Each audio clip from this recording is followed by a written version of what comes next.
Commemorating the 7th anniversary of the Digital India Mission, CNBC-TV18 in partnership with MasterCard hosted its marquee initiative Digital India Vision Summit in New Delhi. This annual leadership forum witnessed policymakers and industry captains sharing their visions on accelerating and optimizing the ongoing digital revolution to redefine India's decade. Mr. Nikhil Sahni, Division President South Asia at MasterCard, gave an introductory note on the role of Fintech in India's decade and on why India is at the forefront of a Fintech revolution. Good evening, everyone. Dignitaries, Shireen, Koshi, Jayesh, many others in this room. Fintechs, hopefully many of them in this room. Good evening and welcome to this session. Well, if you look at India, and there have been a lot of conversations, the AV also showed some sense. So we're celebrating 75 years of independence. So if you kind of roll back, 1947, we got our political freedom. 1994, somewhere in the scheme of things, we got our economic freedom. And in 2015, when the Honorable Prime Minister launched Digital India, we took the first step of moving towards digital freedom. And that process is still underway, with some rapid strides that we have made over the past many years. In fact, the last 7 years have been fascinating in terms of the amount of work that has happened in taking India digital. So truly, one of the best examples that I quote, sometime in November 21, I was traveling from Delhi to Mumbai and had a senior colleague from the US. And we were traveling in, and those were maybe tough COVID times compared to what it is today. And, the person at the security asked me for my vaccination certificate, and I showed my phone. And my senior colleague had to just look for his wallet, pull out a card and say that this is, and I said, you have physical vaccination certificates, whereas we have all digital vaccination certificates. And he was astounded. And I said that the more you proceed into India, you'll figure out that we are becoming digitally free. So I thought that was like a testimony. And now the government has enabled 2 billion vaccinations. These numbers are fairly astounding. Actually, the number of zeros that come with any number associated with India these days is rather, encouraging, if I may say so.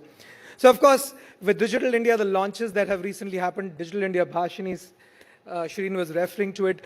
The Global Innovation in 2021 Index says that, for the 11th year in a row, India is India is the best in terms of the innovation index, which speaks volumes about the work that we as a country have achieved.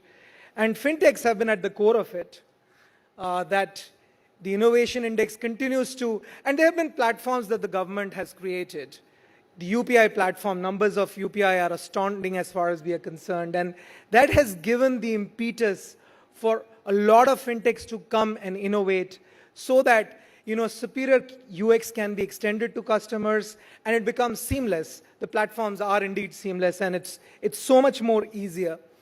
In the next 25 years, so if we were to say that we move into the Amrit Kal as far as India is concerned after having completed 75 years of independence, and the next 25 years that we are going to witness, and 3 foundational technologies which will be the real talking points. One is, of course, big data and analytics. The second is, of course, cloud computing. And the third is possibly the most important, which is cybersecurity. And I'll come to some of these. Of course, we've talked about 5G and how it is going to possibly enable and further, digital acceptance and digital freedom as India progresses. ONDC, which is democratizing digital commerce, truly a global first, which is being made in India. And again, there will be a whole lot of innovation, which will come around some of these initiatives that the government of India is taking, and fintechs will be at the core of it, as most of us are aware.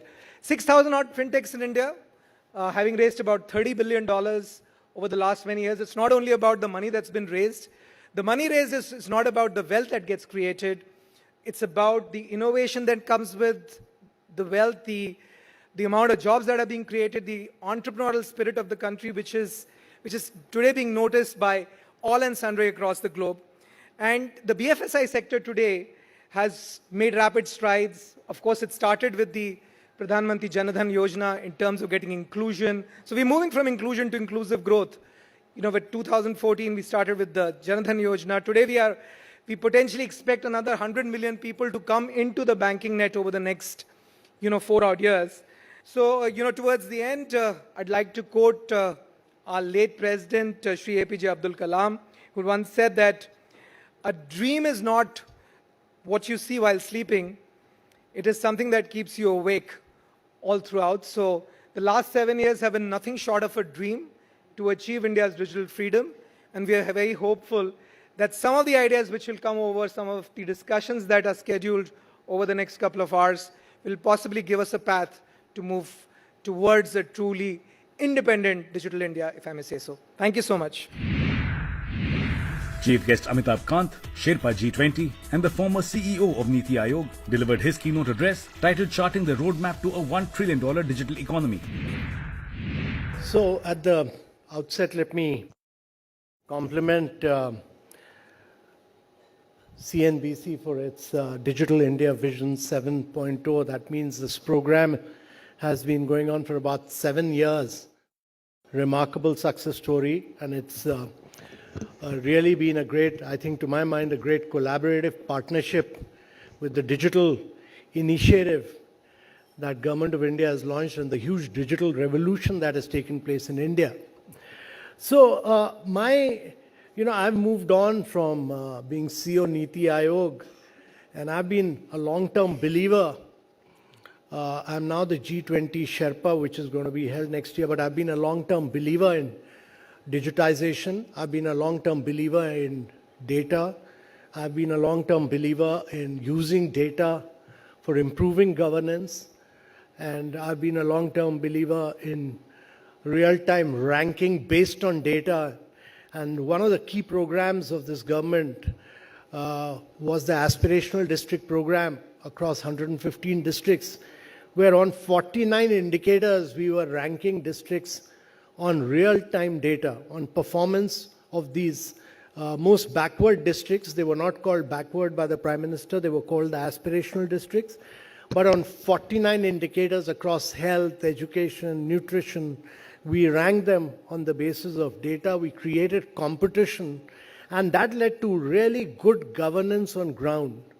And this good governance based on data really transformed governance, because ranking of districts was available on each indicator minute by minute, hours by hours, and every district knew whether they were going up or coming down. And that competition really led to the transformation of these districts in a very big way.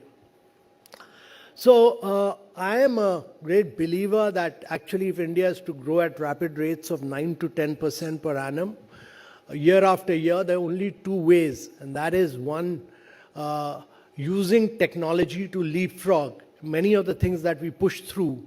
The production-linked incentive looked at cutting-edge areas. Quite often in India, we get into the sunset areas of growth. We don't look at the sunrise areas of growth. And India has a proven track record to lead the way, to enable all countries to actually, what India has demonstrated to the rest of the world is that you can design and implement digital public infrastructure. And that is really the key. And by doing digital public infrastructure, you can do consent-based data handling. You can actually drive growth. You can actually transform health, education, vaccination, and you can drive payments, and you can actually really create a unique model. So I think, to my mind, this is really the big story about India's digital story, that India has done something very unique. India has done something which is very different from the rest of the world. What India has done is path-breaking, and this is something where India is way ahead of the rest of the world, particularly the developed world. And this is the big digital story of India, which CNBC needs to broadcast all over the world and make the developed world emulate India in its story. Thank you very much. Followed by the address, Amitabh Kant had a brief fireside chat with CNBC-TV18's managing editor, Shireen Bhan. I just want to take off from what you said. You said that India needs to present an alternative narrative, and we need to present an alternative to what China has done. If China's idea of expanding its influence and its presence was through physical infrastructure, India should use the digital infrastructure and the digital highway as its narrative.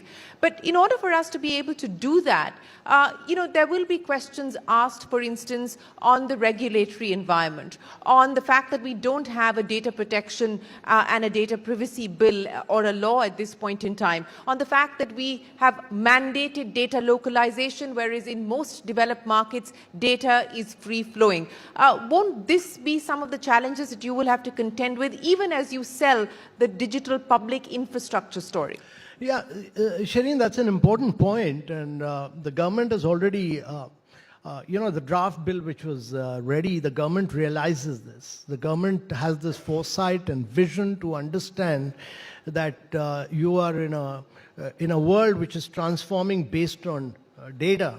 And that therefore the government scrapped the earlier bill because it had too many recommendations from the Parliamentary Standing Committee, which had made it very in some ways a little convoluted, and the government has gone in for a fresh draft, which should be, which to my mind they've said is going to be very expeditiously done, which to my mind will be really path-breaking and transformational, very contemporary, and actually will be a world beater. Okay, so when we take over the G20 presidency, which happens next year, and I'm sure you've already started work on putting the nuts and bolts together, how are we going to tell this story to the world? What is the narrative going to be, and what are you hopeful of in terms of objectives, in terms of milestones to be achieved at the end of that? The way we'll do it is to get CNBC to do Digital 7.5 and broadcast the story all over the world. There'll be nobody better than Shireen to do this. That we're already doing, Yeah. and thank you very much But for the vote of confidence. important thing is to create some high-level principles around it, get in discussions with the developed world, because there are two different philosophies. One is on digital public infrastructure, which India has created, which we think is really way ahead of what the European world has done. It's way ahead of what America has done, where the big tech rules. But American government is driven by big tech. And therefore, it's very important to tell them how transformational is the story of India and how it can really transform the rest of the world. And many European countries realize that this is the way forward. If you talk to European countries, many of them realize that this is the way forward. And therefore, a lot of convincing, a lot of interaction, a lot of discussions will have to be held with them to take this forward. One of the other challenges as we move more and more into a digitized world, Mr. Kant, is the fact that there should be a harmonization as far as standards are concerned. There should be a harmonization of rules and regulations. Otherwise, it's getting to be too complicated. And one would argue that perhaps the G20 could be the route to being able to achieve that. Should there be a global governance framework as far as data is concerned? Do you believe that that could be the role of the G20? No, G20 has a very key and critical role in several areas. Building up a new financial architecture, building up a new digital architecture, looking at how climate adaptation and mitigation has to be financed, which many of the developed countries, despite commitment in COP21, have not lived up to. So those are very key issues which will be discussed, debated, and taken forward. But it's also important to understand that we are doing this, Indonesia right now is doing this in the context of the Russia-Ukraine war. And there is a huge complexity because of external situations of both the war in Russia-Ukraine and the China-Taiwan crisis. So you have to bring in to be able to do transformational things, to be able to build up a completely new narrative around climate, or to be able to build to drive a completely new vision around digitization, or on accelerating the pace of sustainable development goals, much of which will be driven by digitization and data, you need a huge amount of political capital globally. Well, Mr. Kant, it's always a pleasure. Thank you very, very much for joining us here at the Digital India Vision 7.0 Summit, and we look forward to partnering with you for the 7.5 edition of it. But always a pleasure. Sure. Thanks very much. Thanks. Always a pleasure to be a part of this. Thanks. We have a very ambitious program in Hyderabad, which is called Hi-Fi. We have identified 3,000 hotspots where people congregate. These are typically, let us say, the railway station, shopping malls, bus stations, tourist places, and so on. And in every such location, we have been able to provide public Wi-Fi services.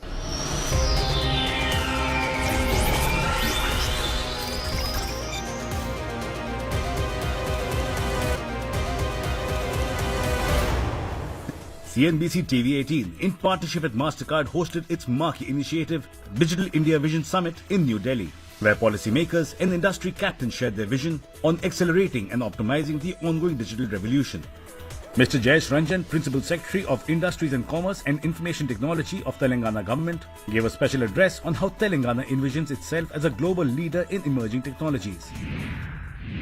First of all, let me thank CNBC TV18 and MasterCard for putting together this event and for inviting state representatives to participate. Typically, when such events are held in Delhi, they become extremely Delhi-centric. You speak about national programs, you speak about national frameworks, which is fine.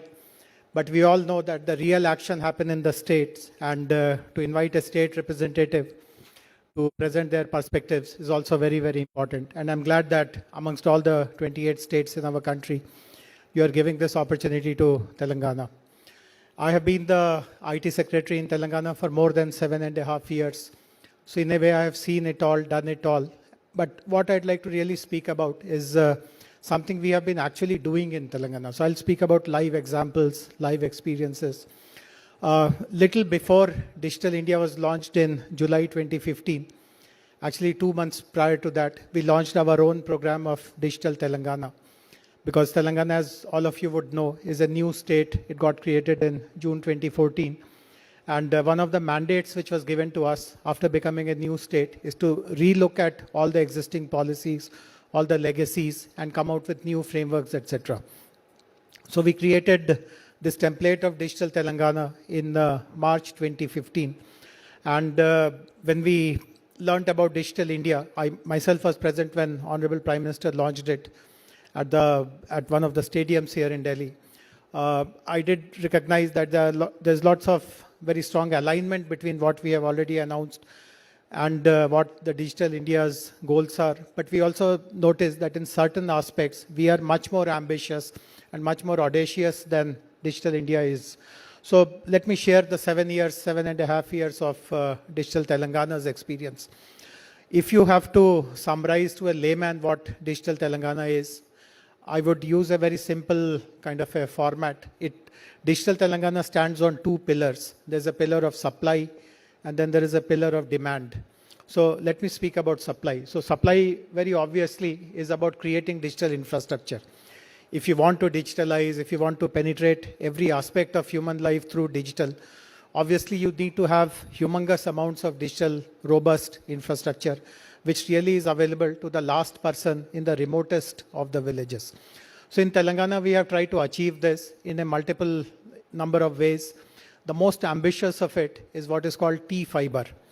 We just saw in the AV about BharatNet, whose aim is to connect every panchayat headquarter. But in Telangana, our ambition is to provide digital connectivity through optical fiber cable to each and every household. And there are close to 7.5 million households in Telangana. And obviously, as one would imagine, many of them are remote, they are in hilly areas, they are inside forests, etc. But regardless of where you are, we are confident that we'll be able to provide optic fiber cable to everyone, every home in the state. And the confidence stems from the fact that we have already implemented very successfully a flagship program of the state government in which piped drinking water is provided to every home. In fact, Telangana is the first state which has achieved this distinction. And in doing so, we actually dug close to 150,000 kilometers of trenches. And we have very creatively used the same trenches to lay the optic fiber cable ducts as well. So lots of costs have been saved, and we have been able to therefore reach each and every household in the state. And we are in August now, towards the end of August. I'm very confident that by, let us say, February or March of the next year, every home in Telangana will have optic fiber connectivity. The second way in which we are providing digital infrastructure is, of course, through 4G. And now, of course, we are moving into 5G. I know that in the audience today are different kinds of stakeholders. There are private companies, corporates, there are academicians, there are members of the startup community. Whatever we have been successful in doing in Telangana has all been done through a partnership approach. And while we have had a very satisfactory experience all these while, but we also agree, just as Mr. Singh said, that we have a lot of ground to cover. And I would be happy if people in the room join hands with us to deliver more and more digital services, digital solutions, and ensure that the tech prowess of Hyderabad and Telangana that remains a role model for the rest of the country. Thank you very much for having me here. Thank you. In the next episode, policymakers come together for a power-packed discussion titled Public Digital Platforms Enabling Inclusive India Fast and Far, upon how India's unique platformization strategy is building public digital platforms across sectors.